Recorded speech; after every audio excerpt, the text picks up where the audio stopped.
Yeah, the season is coming. Look at that guy right there. He is caught.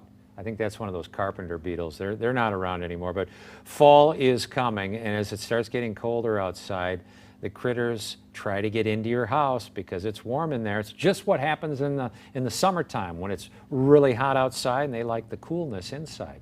So we've got Jay Everett joining us from Rottler Pet Solutions, and these sticky traps right here, that really caught my eye because those are brown recluse. Yes.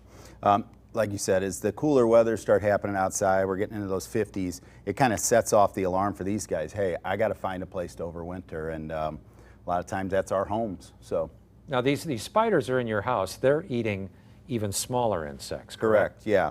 And a lot of times if you can control those other pests, you kind of semi-control these because they don't have the food source. So you know, check in the interior, check in the outside, check all those cracks and those crevices where they might get in, and seal up those doors, you know, with those little sweeps. Make sure your screens are all intact.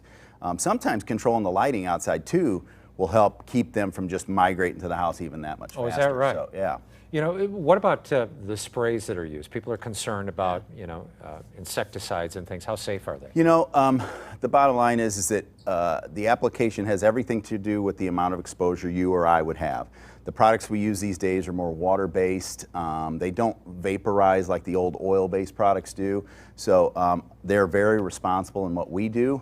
We've had a lot of success with them, and we put a lot of thought into the chemistry we use as well. So and that goes for having pets as well. Exactly, yeah. So we wouldn't be in business if we were out there causing harm. So right. It's like a prescription. In the right amount of dose, it does a good job for you. So. Now this is one of those sticky traps right here. Those things work great. Now there's a hormone, isn't there, on there, or something that attracts?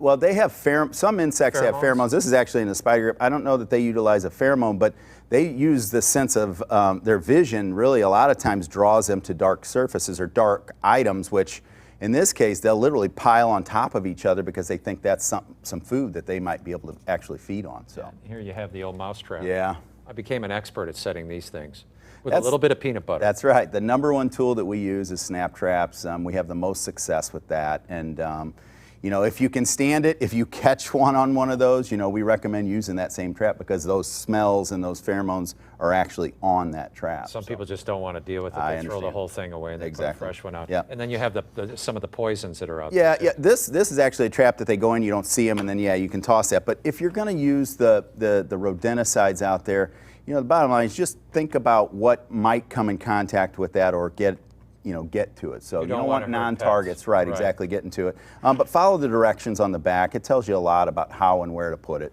in a safe way. And sometimes the mice will come running up the drain pipe or different areas where there's you know, access, and you can put some of the steel wool in there. That's a great item. They don't like to chew on it.